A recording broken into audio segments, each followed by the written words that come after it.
உங்கள் எல்லோருக்கும் என்னுடைய அன்பான வணக்கம். வரலாற்று சிறப்புமிக்க இந்த மதுரை மண்ணில் தொன்மையான தமிழரின் பண்பாட்டை எடுத்துக்காட்டக்கூடிய இந்த மதுரை மண்ணில் தமிழ்நாட்டினுடைய எதிர்காலத்திற்கு தேவையான முடிவுகளை எடுக்கவும், தமிழ்நாட்டை சூழ்ந்திருக்கக்கூடிய பகையை எதிர்கொண்டு முறியடிக்க வியூகங்கள் அமைக்கவும், வெற்றியை நோக்கி உழைக்கவும் இந்த பொதுக்குழுவை கூட்டியிருக்கிறோம். போர் முழக்கம் கேட்டதுமே வெற்றியை பறிக்கும் வேகத்தோட களம்பும் வேங்கைகள் போல இங்கே கூடியிருக்கக்கூடிய உங்களை எல்லாம் பார்க்கும்போது எனக்கு புது எனர்ஜியே வந்திருக்கு.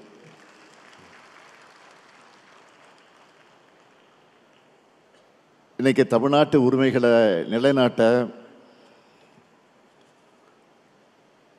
உயர பறக்கிறது நம்முடைய கருப்பு சிவப்பு கொடி.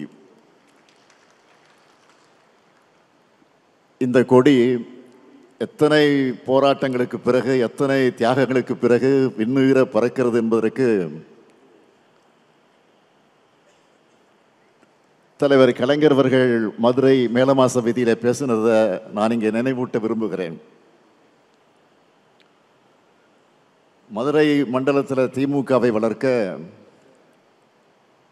நானும் மதுரை முத்துவும் பட்டப்பாடு கொஞ்ச நெஞ்சமல்ல. கலைஞர் பேசுகிறார். 1949ஆம் ஆண்டு உருவான இந்த திராவிட முன்னேற்ற கழகத்தை வளர்க்க வேண்டும் என்பதற்காக இதே மதுரையில் 100 இடங்களில் கொடியேற்றுவதென்று நானும் மதுரை முத்துவும் திட்டமிட்டு கொடியேற்றினோம். அப்படி கொடியை ஏற்றும்போது கொடியின் கயிற்றை எடுத்து என்னிடம் மதுரை முத்து கொடுப்பார். கொடியை ஏற்றும்போது அந்த கயிற்றின் மீது அரிவாள் கத்தி வந்து விழும். அதில் அந்த கயிறு அருந்து விழும். அப்போது என் கையிலும் முத்துவின் கையிலும் ரத்தம் கொட்டும். அந்த ரத்தத்தை துண்டில் ஏந்தியபடியே தொண்டர்கள் எங்களை மருத்துவமனைக்கு அழைத்து செல்வார்கள். அத்துடன் கொடியேற்றக்கூடிய நிகழ்ச்சி முடிந்து விடாது. அடுத்த கொடியை ஏற்றுவோம். இப்படி அடுத்தடுத்து கொடிகளை ஏற்றிய காரணத்தால் தான் இன்று விண்முட்டை கழக கொடிகளை காண முடிகிறது என்று கலைஞர் பேசினார். அதுபோலதான் நானும் மதுரையில் கொடியேற்றி இருக்கிறேன். ஒருங்கிணைந்த மதுரை மாவட்டத்தினுடைய செயலாளராக இருந்த இங்கே அமர்ந்திருக்கக்கூடிய நான் பொன்முத்துராமலிங்கம் அவர்கள் என்னை மதுரைக்கு அழைச்சிட்டு வந்து கொடியேற்று விழாக்களை பங்கேற்க வைத்தார்கள். 4 நாட்கள் இரவு பகலாக. காலை 8 மணிக்கு கிளம்புவோம், இரவு 2 மணிக்கு என்னை வந்து இரவு ஓய்வெடுக்க விடுவார். அதெல்லாம் நினைச்சு பார்க்கிறேன். அப்படி ரத்தம் சிந்தி கழகம் வளர்க்கப்பட்ட களம்தான் இந்த மதுரை மண். அப்படியெல்லாம் உழைச்சிருக்கக்கூடிய முன்னாள் மேயர் முத்து அவர்களுக்கு கூட நேற்றைக்கு சிலையை திறந்து வச்சிருக்கிறோம். இப்படி கழகத்திற்காக பலர் உழைச்ச தியாக பூமியான இந்த மதுரை மண்ணில் கழக பொதுக்குழு நடப்பதில் நான் பெருமையாக கருதுகிறேன். கழகம் தொடங்கினதிலிருந்து மதுரையில் 6வது பொதுக்குழு இது நடைபெற்று கொண்டிருக்கு. 6வது பொதுக்குழு, மன்னிக்கணும், 6வது பொதுக்குழு முடிந்து இது 7வது பொதுக்குழு.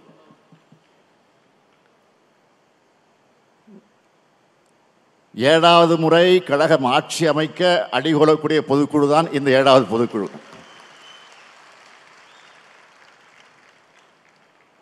கழக வரலாற்றில் மதுரையில் நடந்த சில முக்கிய தருணங்கள் இதை நான் குறிப்பிட விரும்புகிறேன். இந்திய எதிர்ப்பு போர்க்களத்துக்கு அடித்தளம் அமைச்சது 1963ஆம் ஆண்டு சட்ட எரிப்பு போராட்டம்.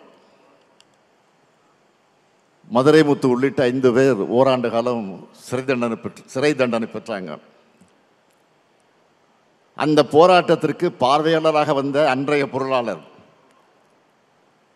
நம்ம எல்லாம் ஆளாக்கின நம்முடைய தலைவர் கலைஞரையும் கைது செஞ்சு அடைச்சாங்க. மதுரை மாவட்டத்து மொழிப்போர் தளபதிகள் விடுதலையான அன்னைக்கு நடைபெற்ற பொதுக்கூட்டத்தில் உரையாற்றின தலைவர் கலைஞர் அவர்கள் சொன்னார், மதுரை முத்துவும் எஸ் தென்னரசும் திமுகவுக்கு கிடைச்ச மருது சகோதரர்களும் பாராட்டினார். அதேபோல் 1982ஆம் ஆண்டு திருச்செந்தூர் கோயில் விவகாரத்திற்கு நீதி கேட்டு நெடும்பயணத்தை இதே மதுரையிலிருந்து தான் தலைவர் கலைஞர் அவர்கள் தொடங்கினார். பல நாட்கள் கால்கள் குப்புளிக்க அந்த வேதனையோடு தலைவர் கலைஞர் அவர்கள் நடப்பயணத்தை மேற்கொண்டார். கழகத்தின் தொண்டனா செயல்பட்டு வந்த என் வாழ்க்கையில் மாபெரும் திருப்பத்தை ஏற்படுத்தின கழக இளைஞரணியை வழிநடத்துகிற வாய்ப்பை பெற்றதும் இதே மதுரையில் இருக்கக்கூடிய ஜான்சி ராணி பூங்காவில் தான். அந்த மாநாட்டில் பேசின தலைவர் கலைஞர் சொன்னார், என் கால்கள் நடையை நிறுத்தாது, நாங்கள் நடந்து கொண்டே தான் இருப்போம்னு சொன்னார். தலைவர் கலைஞர் சொன்ன மாதிரி இப்போ நான் நடந்துக்கிட்டு தான் இருக்கேன். நம்முடைய லட்சிய பயணம் எப்பொழுது நிற்காது. இத்தகைய வரலாற்று சிறப்புமிக்க இந்த மதுரை மண்ணில் இந்த மாபெரும் பொதுக்குழுவை எழுச்சியோடு ஏற்பாடு செஞ்சிருக்கக்கூடிய நம்முடைய மாண்புமிகு அமைச்சர் மூர்த்தி அவர்களுக்கு என்னுடைய நெஞ்சார்ந்த பாராட்டுக்கள், வாழ்த்துக்கள். மாமதுரை போற்றுதும் மாமதுரை போற்றுதும் என்று சொல்வதைப் போல மதுரை மூர்த்தி போற்றுவதும் மதுரை மூர்த்தி போற்றுவதும் தான் பாராட்டுகிறேன். மூர்த்தி சிறிதானாலும் கீர்த்தி பெரிதுன்னு சொல்லுவாங்க. இங்கே மூர்த்தியும் பெருசு கீர்த்தியும் பெருசு என்று சொல்லத்தக்க வகையில் மிக மிக பிரம்மாண்டமானதாக நடத்தி காட்டியிருக்கிறார் நம்முடைய அருமை சகோதரர் மூர்த்தி அவர்கள். எந்த ஊரில் நடத்துகிறோம் என்பதை போல யாரை வச்சு நடத்துகிறோம் என்பது முக்கியமானது. அந்த வகையில் மறக்க முடியாத பொதுக்குழு, மணக்க மணக்க தடபடலார் இந்த பொதுக்குழு நடத்தி காட்டியிருக்கக்கூடிய மூர்த்தியை தலைமை கழகத்தின் சார்பில் மீண்டும் பாராட்டி வாழ்த்தி நன்றி தெரிவிச்சுக்கிறேன். அவருக்கு துணை நின்ற நம்முடைய அமைச்சர் பிடிஆர் பழனிவேல் தியாகராஜன், மதுரை மாவட்ட கழகத்தினுடைய செயலாளர்கள் அருமை சகோதரர் தளபதி, சகோதரர் மணிமாறன் ஆகியோருக்கும் மதுரை மாவட்ட கழக நிர்வாகிகள் எல்லோருக்கும் என்னுடைய பாராட்டுக்களை, வாழ்த்துக்களை தெரிவிச்சுக்க விரும்புகிறேன். சித்திரை திருவிழா நடக்கிற நகரில் திராவிட முன்னேற்ற கழகத்தோட முத்திரை திருவிழா இன்றைக்கு நம்முடைய பொதுக்குழு நடந்துகிட்டு இருக்கு. கழகத்தின் இதயமான பொதுக்குழுவை எந்த அரங்கத்துக்குள்ளேயும் நடத்த முடியாத அளவுக்கு மைதானத்தில் தான் நடத்த முடியும் என்கிற அளவுக்கு பறந்து இன்றைக்கு விரிஞ்சிருக்கு. 100 அடி உயரத்தினுடைய கொடி கம்பத்தில் கழகத்தினுடைய கொடி பறக்குது. 100ஆண்டு விழாவை நோக்கி சென்று கொண்டிருக்கிறோம்னு இந்த 100 அடி கொடி நமக்கு உணர்த்தி கொண்டிருக்கு. மதுரையை சுற்றி கிட்டத்தட்ட 60 கிலோமீட்டர் சுற்றளவுக்கு கருப்பு சிவப்பு கொடி பறக்குது. அந்த காலத்தில் எந்த ஊருக்கு போனாலும் நம்ம கொடி பறக்குதான்னு என் கண்கள் தேடும். தமிழ்நாட்டில் அத்தனை ஊர்லேயும் அத்தனை நகரத்திலையும் அதிக கொடி ஏற்றின கை தான் இந்த ஸ்டாலின் கை.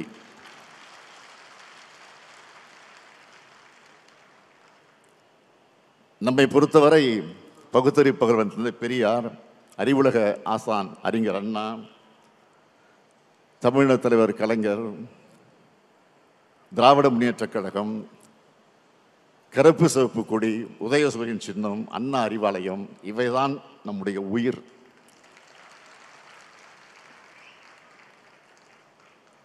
இந்த உயிர்களை கொண்டு உயிரினும் மேலான தமிழ்நாட்டை, தமிழினத்தை இதுவரை காத்தது போல இனியும் காப்போம்னு உறுதி எடுக்கிற பொதுக்குழு தான் இந்த பொதுக்குழு. திராவிட முன்னேற்ற கழகம் வழக்கமான அரசியல் கட்சி அல்ல. வரலாற்றில் எத்தனையோ அரசியல் கட்சிகள் வரும் போகும். ஆனால் கொள்கைக்காக தோன்றி லட்சியத்துக்காக தியாகங்கள் செஞ்சு மக்களுடைய ஆதரவை பெற்ற அரசியல் இயக்கம். இந்தியாவிலே முதலாக ஒரு மாநில கட்சி ஆட்சியை பிடித்த வரலாற்றை பிடித்த இயக்கம் தான் நம்முடைய இயக்கம். எத்தனை சோதனைகள் நெருப்பாறுகள் வந்தாலும் அதில் எதிர்நீச்சல் போட்டு உயர்ந்து நிற்கும். அப்படி இந்த மண்ணில் சமத்துவம், சுயமரியாதை, சமூக நீதி ஆகியவற்றின் அடிப்படையில் எல்லோருக்கும் எல்லாம் கிடைக்கணும்னு உருவானங்கக்கூடிய நாம. இனத்துக்காக உரிமை குரல் எழுப்புறவங்க நாம, கொள்கைக்காக வாழ்கிறவங்க நாம, கொள்கையை பரப்ப கட்சியும் கொள்கையை வென்றெடுக்க ஆட்சியும் தேவைன்னு உழைக்கிறவங்க நாம. தடமாறாத கொள்கை கூட்டம் நாம. அதனால தான் எந்த கோமாளி கூட்டத்தாலையும் நம்மை வெல்ல முடியல, இனியும் வெல்ல முடியாது. இங்கே கூடியிருக்கக்கூடிய உங்களுக்கு நான் சொல்லிக்க விரும்புகிறது, நான் தொடக்கத்தில் சொன்ன மாதிரி இது வழக்கமான பொதுக்குழு அல்ல.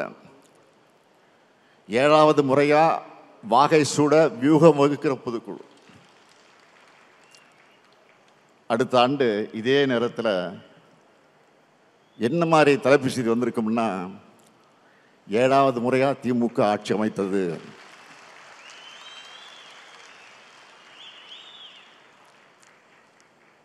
கழக கூட்டணி வரலாறு காணாத வெற்றியை பெற்றது. ஸ்டாலின் தலைமையில் 2வது முறையாக திராவிட மாடல் ஆட்சி தொடர்கிறது. இதுதான் தலைப்பு செய்தியாக இருக்கணும். அதுக்கான வியூகத்தை வகுக்கிறது தான் இந்த பொதுக்குழு. உங்களுக்கே தெரியும், நான் மமதையில் பேசுறவன் இல்லை. கண்ணு கட்டிய தூரம் வரை எதிரிகளே இல்லைன்னு ஆணவ குரல் சொல்றவன் இல்லை. எந்த காலத்திலையும் எனக்கு ஆணவமோ மமதையோ வராது. என்னை பொறுத்தவரையில் பணிவுதான் தலைமை பண்பின் அடையாளம். சொல்லை விட செயலே பெரிது. வரலாறு காணாத வெற்றியை நாம் பதிவு செய்வோம்னு நான் சொல்றது உங்க மேல இருக்கக்கூடிய நம்பிக்கையில தான். உங்க மேல மட்டும் இல்லை, இந்த பொதுக்குழுவுக்கு வராத இரவு பகல் பார்க்காம, வெயில் மழை பார்க்காம, தனக்கு என்ன பயன் பார்க்காம உழைக்கிற கோடிக்கணக்கான உடன்பிறப்புகளை நம்பித்தான் சொல்லுகிறேன்.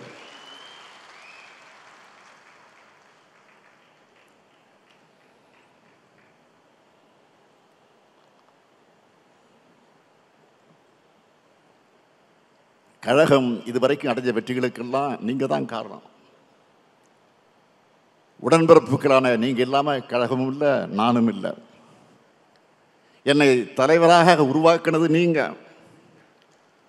என்னை முதலமைச்சராக்கி உயரை தந்தது நீங்களும் மக்களும்.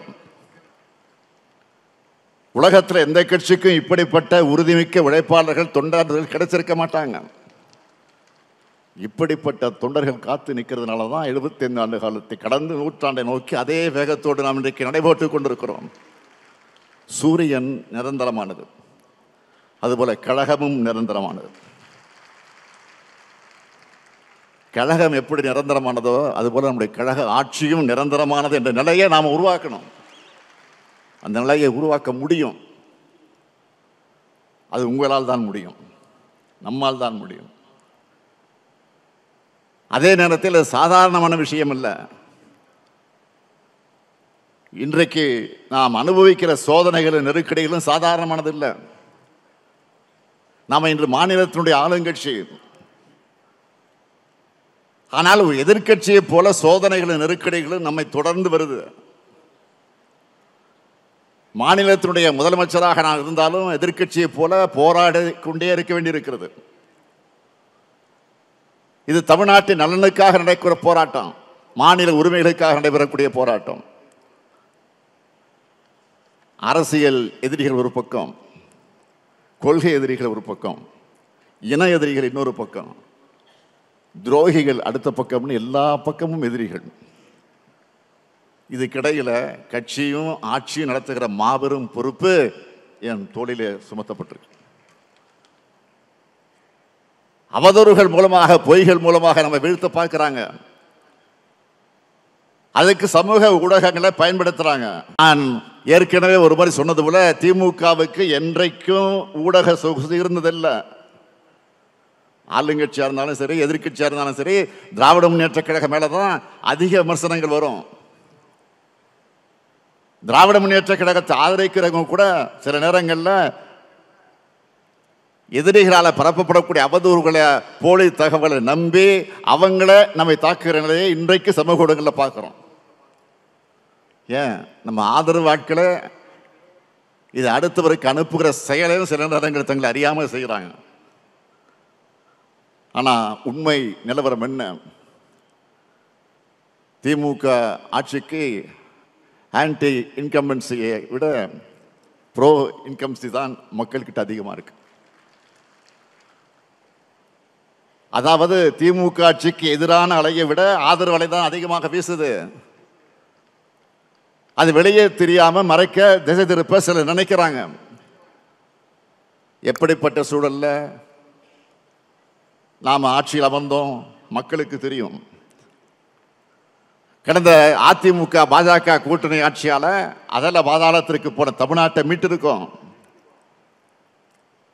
ஒன்றிய பாஜக அரசு நம்ம உரிமைகளுக்கு எதிரான எத்தனை நடவடிக்கைகளை மேற்கொண்டாலும் அத்தனையும் எதிர்த்து இன்று வரை போராடிக்கிட்டு இருக்கிறோம். நமக்கு நியாயமா ஒதுக்க வேண்டிய நிதியை ஒதுக்காம தமிழ்நாட்டை பொருளாதார ரீதியாக முடக்க நினைச்சாலும் அந்த நெருக்கடிகளெல்லாம் கடந்து மக்களுக்கான நலத்திட்டங்களை நாம செயல்படுத்திக்கிட்டு இருக்கிறோம். பொருளாதார ரீதியான முட்டுக்கட்டைகள், அரசியல் ரீதியான முட்டுக்கட்டைகள்,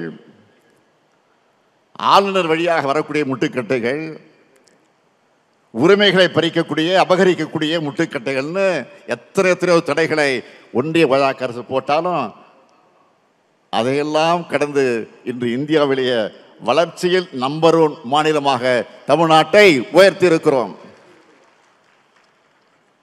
2026 சட்டப்பேரவை தேர்தலுக்கு இன்னும் சில மாதங்கள் தான் இருக்கு. அதனால வழக்கத்தை விட அதிகமா திராவிட முன்னேற்ற கழகத்துக்கு எதிராக, கழக ஆட்சிக்கு எதிராக அவதூறு அம்புகளை மக்கள் மத்தியில எதிராளிகள் வீசுவாங்க. கருத்து கணிப்புங்கிற பேர்ல எண்ணத்தோடு திமுக கூட்டணிக்கு குறைவான சதவிகிதத்தையும், அதிமுக கூட்டணிக்கு புதுசா வரக்கூடியவங்களுக்கு அதிக சதவீதமான வாக்கு சதவீதத்தையும் போட்டு மக்கள் மனசுல அந்த பொய்ய விதைக்க முயற்சிப்பாங்க. சட்டம் ஒழுங்கு சரியில்லை, முறைகேடுகள் அதிகரிச்சிருக்குன்னு பச்சை பொய்ய தங்களுக்கு இருக்கக்கூடிய ஊடக சொகுசு மூலமாக, சமூக ஊடகங்கள் மூலமாக விதைப்பாங்க. இதையெல்லாம் முறியடிக்க நாம தயாராகணும். இதைத்தான் இந்த நேரத்தில் நான் கேட்டுக்கொள்ள விரும்புகிறேன். நான் மேலும் மேலும் தெரிவிக்க விரும்புவது இதுதான் இன்றைக்கு முக்கியமான வேண்டுகோளாக இருக்கிறது. ஒவ்வொரு நேரேட்டிவ் செட்டப் பண்ண நினைச்சா நம்ம அவங்கள விட ஒரு பிழை முன்னாடி இருக்கணும். அவங்களோட பொய்களுக்கு முன்னாடி நம்முடைய உண்மை மக்கள்கிட்ட போய் சேரணும். கோடிக்கணக்கான உறுப்பினர்களை கொண்ட பேரியக்கம் நம்முடைய திராவிட முன்னேற்ற கழகம். இந்த பொதுக்குழுவுக்கு அந்த கோடியிலிருந்து 7000 பேர் வந்திருக்கிறீங்க. இது மாபெரும் மரியாதை. காலங்காலமாக கழகத்தை குழைச்சி ஒரு சட்டமன்ற உறுப்பினராகாம, ஒன்றிய செயலராக முடியாம, நகர செயலராக முடியாம, நிர்வாகியாக கூட முடியாம மறைஞ்சி போனவங்க கழகத்தில் அதிகம். தலைவர் கலைஞரை பக்கத்தில் இருந்து கூட பார்க்காம மறைஞ்சவங்களும் அதிகம். ஏன் அண்ணா அறிவாலயத்தோட வாசல்படி கூட மிதிக்காத உடன்பிறப்புகள் அதிகம். ஆனா இத்தனை லட்சம் பேர்ல 30 பேர் அமைச்சர்கள், 150 சட்டமன்ற உறுப்பினர்கள், 20 நாடாளுமன்ற உறுப்பினர்கள், 10 மாநிலங்களவை உறுப்பினர்கள், 76 மாவட்ட செயலாளர்கள், 21 மாநகர செயலாளர்கள், 160 நகர செயலாளர்கள், 490 பேரூர் செயலாளர்கள், 936 ஒன்றிய செயலாளர்கள், 236 பகுதி செயலாளர்கள்,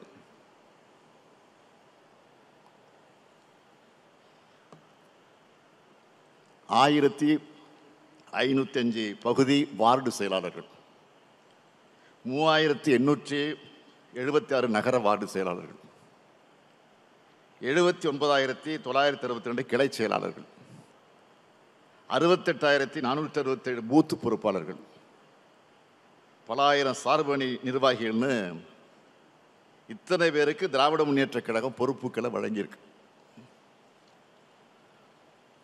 உங்களுக்கு பொறுப்புகளை வழங்கி உயர்த்தின கழகத்துக்கு உண்மையாக இருக்க வேண்டிய பொறுப்பும் கடமையும் உங்களுக்கு தான் இருக்கு.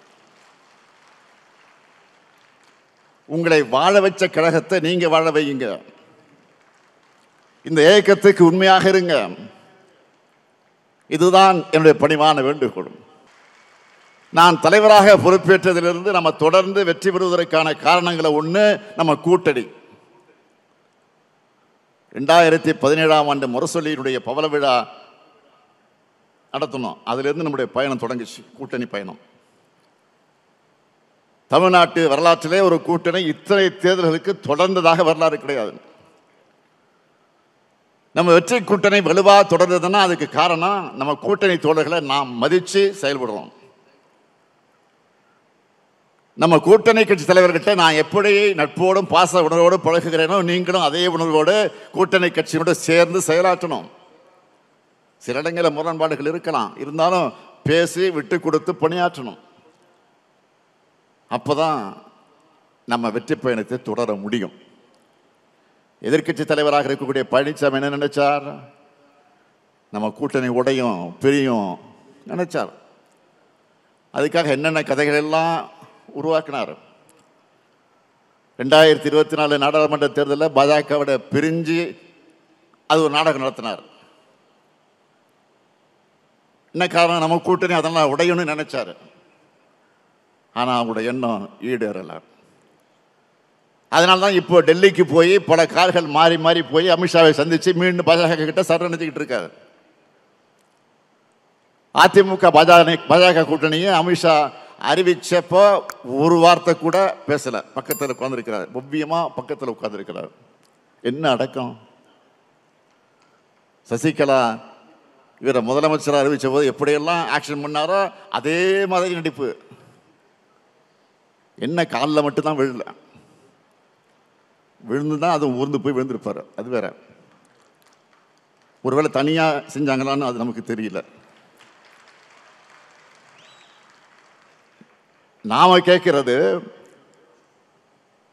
ஒரு மாநிலத்தில் ஒரு கூட்டணிக்கு யார் தலைமை வகிக்கிறாங்களோ அவங்க தானே கூட்டணி அறிவிப்பாங்க.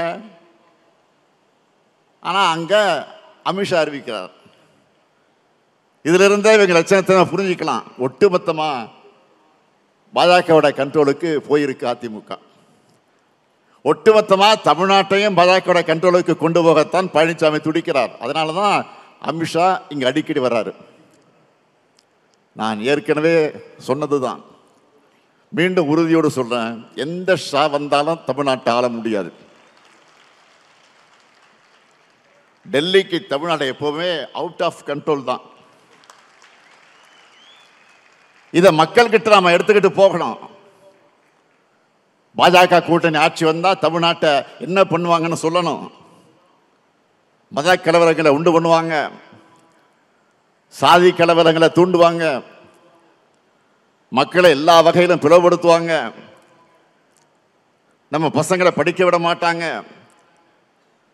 பிற்போக்குத்தனங்கள் எல்லாம் அதில் நம்மளை மூழ்கடிப்பாங்க, தொழில் வளர்ச்சி இருக்காது, இந்தி மொழி திணிப்பு பண்பாட்டு திணிப்பு செஞ்சு தமிழ்நாட்டில் தனித்துவத்தை அழிச்சிடுவாங்க. இதெல்லாம் மக்கள்கிட்ட எடுத்து சொல்லணும். அது மட்டும் இல்லை, புதுசாக சிலர் நாங்கள் தான் மாற்றுன்னு இளைஞர்களை ஏமாற்ற அவங்களும் ஒரு பக்கம் வராங்க. அவங்களுக்கு நாம் பதிலடி தரணும். தேர்தல் களத்தில் நீங்கள் பரப்புரை செய்யும் போது நாம் மக்களுக்காக என்னெல்லாம் செஞ்சுருக்கிறோம், நம்ம ஆட்சியில் செய்யப்பட்டிருக்கக்கூடிய திட்டங்களால் உங்கள் மாவட்டம், உங்கள் தொகுதி, உங்கள் பகுதியில் கடந்த 4 ஆண்டுகளை ஏற்பட்டிருக்கக்கூடிய வளர்ச்சியை, கடந்த காலத்திலிருந்து நிலைமையை கம்பேர் பண்ணி உங்கள் ஸ்டைலில் நீங்கள் பிரச்சாரம் பண்ணுங்க. உங்கள் பகுதிகளில் எத்தனை பேர் நம்முடைய திட்டங்களால் பயனடைந்திருக்காங்கன்னு எடுத்து சொல்லுங்க. எல்லாருக்கும் எல்லாம்னு எல்லா தரப்பு மக்களுக்கும் பார்த்து பார்த்து நம்ம திட்டங்களை செஞ்சுருக்கிறோம். தீர்மானத்தில் வரிசையா நாம சாதனைகளை வச்சு சொல்லியிருக்கிறோமே. நம்ம திட்டங்களால் தமிழ்நாடு முழுக்க ஏறத்தாழ 2.5 கோடி பயனாளிகள் பயனடைஞ்சிட்டு இருக்கிறாங்க. அவங்களுடைய வாக்குகளை சிந்தாம சிதறாம நம்ம கூட்டணிக்கு கொண்டு வந்து சேர்க்கிற பொறுப்பும் கடமையும் உங்களுக்கு தான் இருக்கு. அதே போல தொண்டர்களோட நம்பிக்கை தான் நம்முடைய முதல் பலம். என் இயக்கம், என் கட்சி, என் தலைமை என்ற எண்ணம் கொண்டவங்க நம்முடைய தொண்டர்கள். நானும் என் குடும்பமும் கழகத்துக்காக இருக்கோம். கழகம் எனக்கும் என் குடும்பத்துக்கும் பாதுகாப்பாக அப்படிங்கிற எண்ணம் தான் இந்த இயக்கம் 75 ஆண்டுகளாக நிலைச்சிருக்கக்கூடிய அடிப்படை காரணம். அந்த நம்பிக்கையை காப்பாற்றுற வகையில் ஒரு அறிவிப்பை நான் வெளியிட விரும்புகிறேன். கழக உறுப்பினர்கள் யாராவது எதிர்பாராத விதமாக சாலை விபத்தில் இறந்து போகக்கூடிய சூழல் ஏற்பட்டால் இறந்த உறுப்பினருடைய குடும்ப வாரிசுகள் 21 வயசுக்கு குறைவாக இருந்தால் அந்த குடும்பத்திற்கு தலைமை கழகத்தின் சார்பில் 10 லட்சம் ரூபாய் நிவாரண நிதியாக வழங்கப்படும்.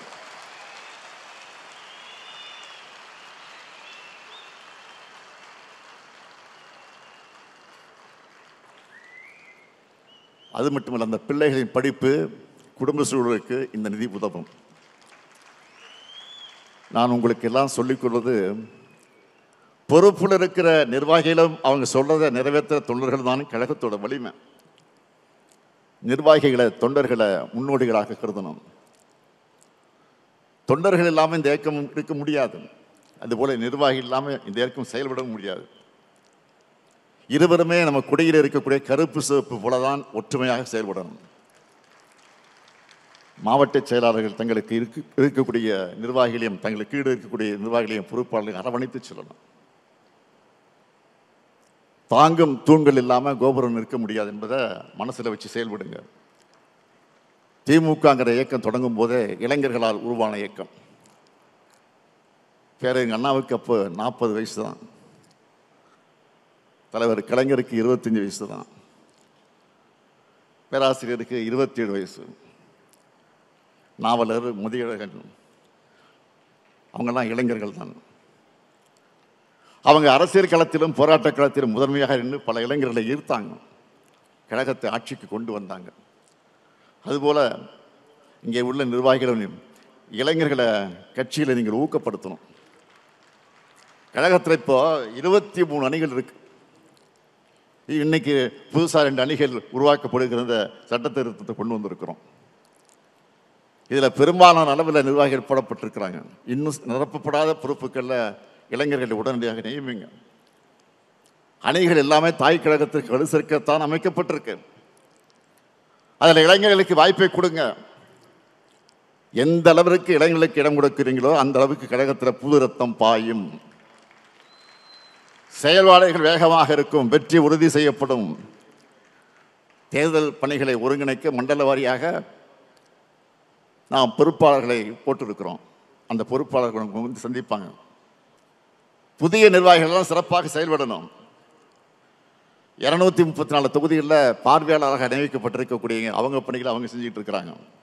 பூத் கமிட்டிகள் அமைக்கப்பட்டிருக்கு. தேர்தலை சந்திக்க கழகத்தோட கட்டமைப்புகளை ஓராண்டுக்கு முன்னாடியே முழுமையாக அமைச்சிட்டோம்.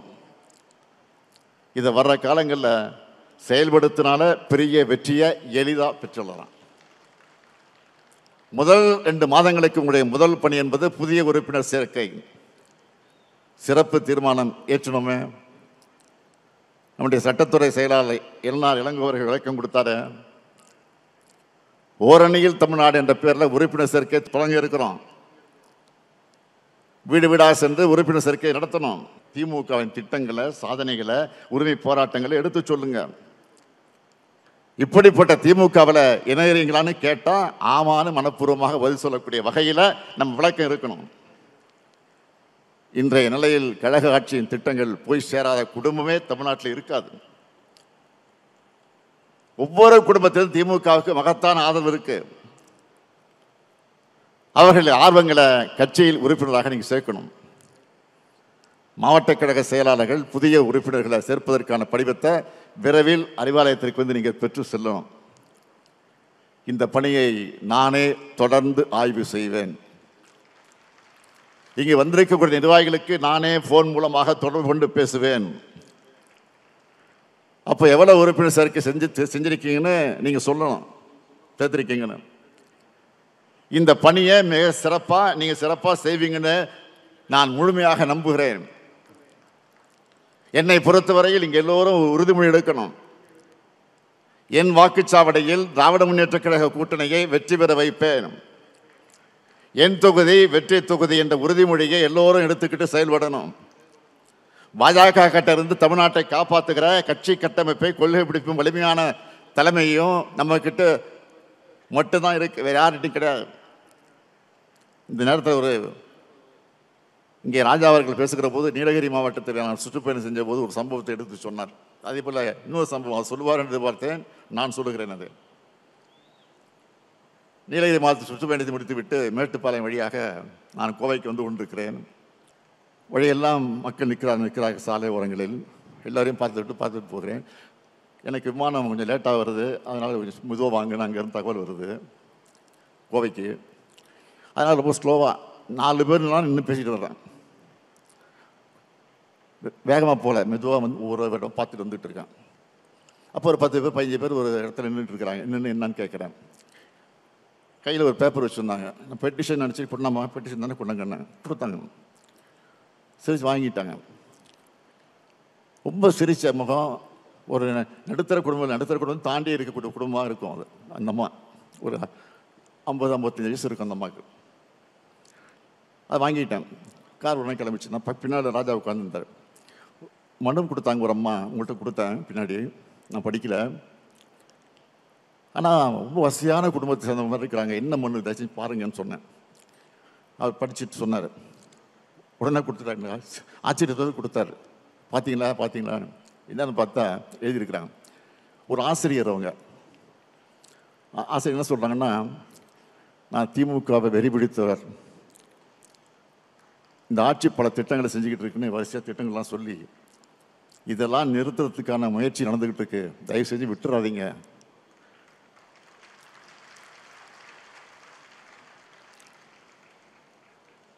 எங்கள் உறவினர்கள்லாம் மாற்றுக் கட்சி தான், எதிர்கட்சி தான். நான் மட்டும் தான் திமுக. நான் சமாளிச்சுட்டு இருக்கேன். தயவுசெய்து நீங்கள் எப்படியாவது நீங்கள் தான் ஆட்சிக்கு வரணும், இது என்னுடைய வேண்டுகோள் அப்படின்னு எழுதி கொடுத்துருக்காங்க. வேறு ஒன்றும் இல்லை, மனுவில் கோரிக்கையே இல்லை. இதுதான் ஆச்சரியமாக படிச்சு எங்களுக்கு. அப்போயே காரில் போயிட்டு இருக்கும்போதே அவங்களுக்கு செல் நம்பர் எழுதியிருந்தாங்க, குறிச்சிருந்தாங்க. அந்த செல் நம்பருக்கு உடனே ஃபோன் போட்டு நானே பேசுகிறேன். ரொம்ப மகிழ்ச்சியாக பேசுனாங்க. எப்படியாவது விட்டுறாதீங்க. இப்போ கூட வாரத்துக்கு 2 தடவை 3 தடவை ஃபோன் பண்ணிகிட்டே தான் இருக்கிறாங்க. நானும் பேசிக்கிட்டு தான் இருக்கிறேன். எதுக்காக சொல்கிறேன்னா, இன்றைக்கி மக்கள் இன்றைக்கு திராவிட முன்னேற்ற கழகத்தின் மீது அந்த அளவுக்கு நம்பிக்கை வைத்திருக்கிறாங்க. ஆக நம்முடைய பணி என்பது முடிச்சிட்டோம். தேர்தல் இது மட்டும் போதாது. பூத்தளவில் ஜெயிக்கிற வாக்குகள் தான் தொகுதியில் வெற்றி பெற வைக்கும். தமிழ்நாடு முழுக்க எத்தனை உட்கட்டமைப்பு பணிகள் நடந்துட்டு இருக்குன்னு நம்மளுக்கு தெரியும். அதெல்லாம் தொய்வில்லாமல் சொன்ன தேதியில் முடிக்கப்பட்டு செயல்பாட்டுக்கு வரும்னா மீண்டும் நாம தான் ஆட்சிக்கு வரணும்னு புரிய வைங்க.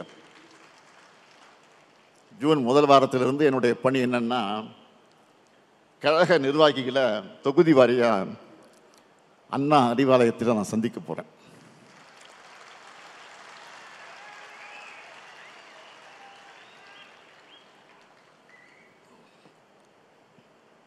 அப்போ இன்னும் விரைவாக 1-to-1 பேசலாம்.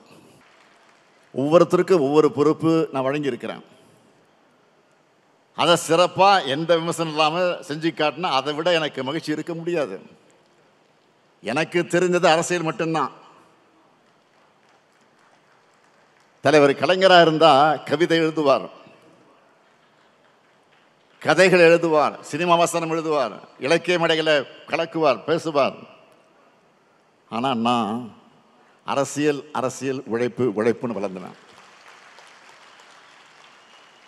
டிவி பார்த்தா கூட நியூஸ் சேனல் தான் பார்ப்பேன். சோசியல் மீடியா பார்த்தாலும் அரசியல் செய்திகளை பேட்டிகளை தான் பார்ப்பேன். ஒருத்தரை நம்பி பொறுப்பு படிச்சுட்டா அவங்க அதை சிறப்பாக செய்யணும். தலைவர் சொன்னதை அந்த பணியை முடிச்சுட்டோன்னு வெற்றி பெற்றோன்னு சொல்லணும். நான் உங்ககிட்ட இருந்து எதிர்பார்க்கிறது அந்த வெற்றி செய்தியை மட்டும்தான். நான் கொடுத்த பொறுப்பை சரியா செஞ்சு அந்த வெற்றி செய்தியை தாங்க என்பதுதான் என்னுடைய இந்த பொதுக்குழுவுடைய செய்தி. திராவிட முன்னேற்றக் கழகம் இருக்கும் வர, இந்த முத்துவேல் கருணாநிதி ஸ்டாலின் இருக்கும் வர, டெல்லி படையெடுப்புக்கு ஒருபோதும் தமிழ்நாடு வீழாது. தமிழ்நாடு போராடும், தமிழ்நாடு வெல்லும். பொதுக்குழுவில் தொடங்கி இருக்கக்கூடிய இந்த பயணத்தை சட்டமன்ற தேர்தல் வெற்றி விழா பொதுக்கூட்டத்தில் நாம் நிறைவு செய்யணும். அதில் மீண்டும் ஒன்றா சந்திப்போம் என்று கூறி விடைபெறுகிறேன். நன்றி, வணக்கம்.